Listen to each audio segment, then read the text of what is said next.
Hi friends, YCMU युनिव्हर्सिटीचा TY BComचा मे 2018चा हा paper आहे. Com 209 हिशेबशास्त्र आणि इंग्लिशमध्ये अकाउंटन्सी हा विषय आहे. मी क्वेश्चन वाचून दाखवते. क्वेश्चन नंबर 1 आहे, गुंतवणूक खात्याचा आराखडा तयार करा. Prepare form of investment account.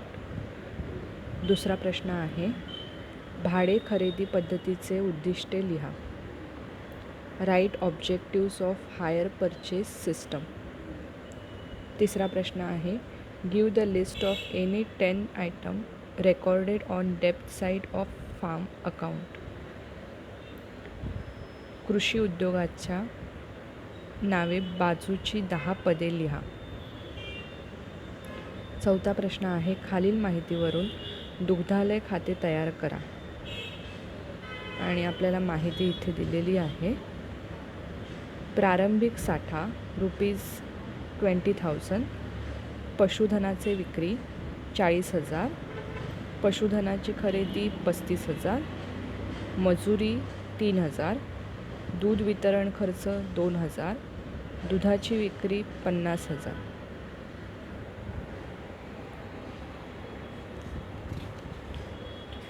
त्यानंतरचा प्रश्न आहे,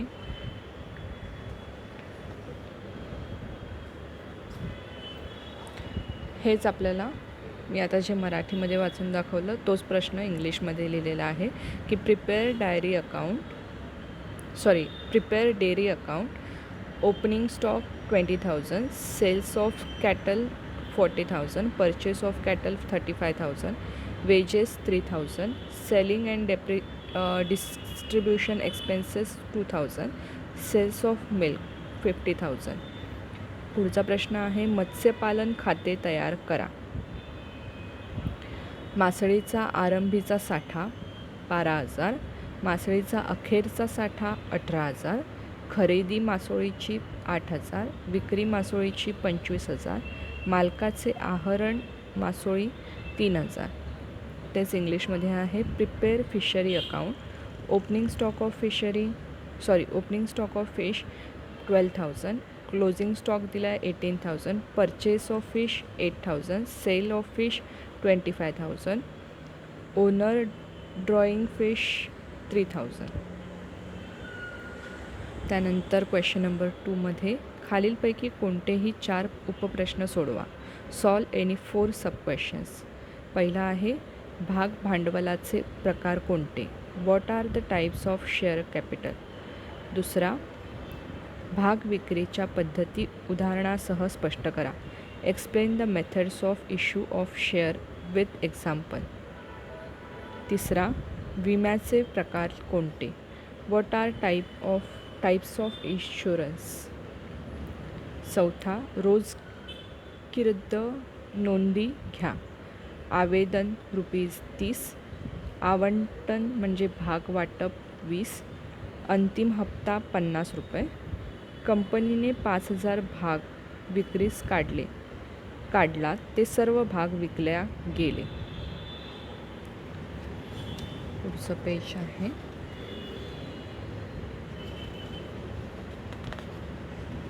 पेज नंबर 3वरती हाच प्रश्न इंग्लिशमध्ये आहे की गिव जर्नल एंट्री आपल्याला विचारली आहे. तर ऑन ॲप्लिकेशन ₹30. अलॉटमेंट आहे ₹20. फायनल कॉल आहे ₹50. तर company issue 5,000 share. All shares are subscribe and received. त्यानंतर पुढचा प्रश्न आहे, बँक खाते तयार करा. आवेदन ₹100. आवंटन ₹200. अंतिम हप्ता ₹200. कंपनीने 10,000 भाग विक्रीस काढले. सर्व राशी मागविण्यात आली. एका भागधारकाने 50 भाग घेतले. तो अंतिम हप्ता राशी देऊ शकला नाही.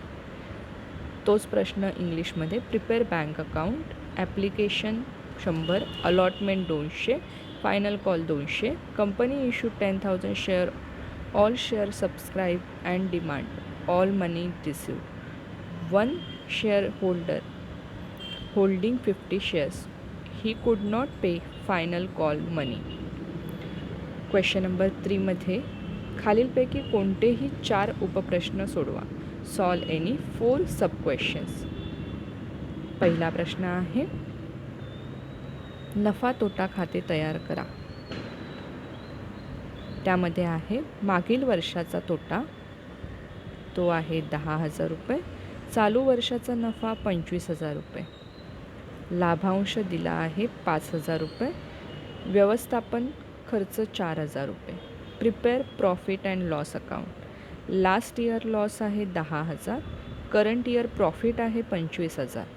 डिव्हिडंड पेड आहे 5,000 आणि मॅनेजमेंट एक्सपेंडिचर आहे 4,000. त्यानंतर पुढचा प्रश्न आपल्याला आहे बँकेच्या ताळेबंदात समाविष्ट होणाऱ्या देयताचे माहिती लिहा. म्हणजेच explain the details of liabilities involved in the balance sheet. पुढचा प्रश्न आहे बँकेत कर्जाची वर्गवारी कशी केली जाते. How the loans are classified in the banks. पुढचा प्रश्न आहे संगणकाची वैशिष्ट्ये स्पष्ट करा. Explain the characteristics of computer. पुढचा आहे प्रश्न आपल्यासाठी 2017 ह्या वर्षाच्या दरम्यान अजय फायनान्स कंपनीने 12% दराच्या महाराष्ट्र सरकारच्या बॉन्ड्समध्ये गुंतवणूक केली. तर त्यामध्ये पहिला प्रश्न त्याने दिलेला आहे की 1 एप्रिल 2017 रोजी 10,000 रुपये दर्शनी मूल्याचे व्याजासहित बॉन्ड्स सममूल्यास खरेदी केली. आणि दुसरा त्यांनी सांगितलेला आहे की 1 मे 2017 रोजी 5,000 रुपये दर्शनी मूल्याचे बॉन्ड्स व्याजरहित सममूल्यावर खरेदी केली. गुंतवणूक खाते तयार करा असा प्रश्न आहे.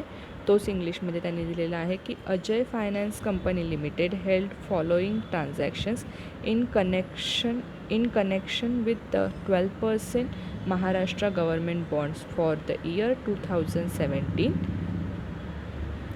On 1 April 2017 purchased bonds face value of ₹10,000 come interest.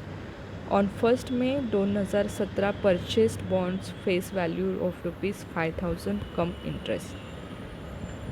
Question number 4 आहे खालीलपैकी कोणतेही 4 उपप्रश्न म्हणजे सॉल्व एनी 4 सब क्वेश्चन्स. पहिला आहे पारंपरिक हिशेब पद्धती आणि संगणकीय हिशेब पद्धती यातील फरक स्पष्ट करा.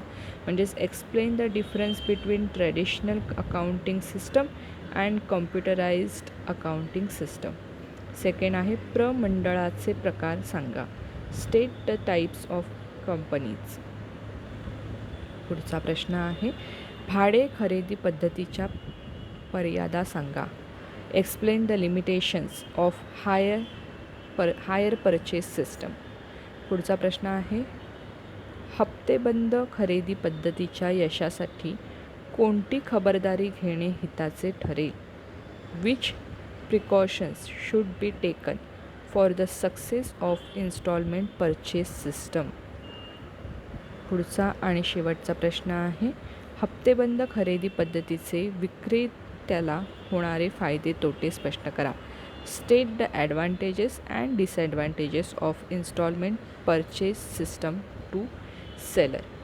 हा TY-BCOMचा अकाउंटन्सीचा म्हणजे हिशेबशास्त्राचा पेपर आहे. TY-BCOMची एक्झाम होणार आहे असं डिक्लेअर झालेलं आहे, म्हणून मी हा पेपर शेअर करते. Marathi medium plus English medium दोन्ही स्टुडंटसाठी हा उपयोगी पेपर आहे. थँक्यू. माझ्या चॅनलला लाईक करा आणि सबस्क्राईब करा. बाकीच्या विषयांचे पेपरसुद्धा मी लवकरच अपलोड करेन. And all the best for you.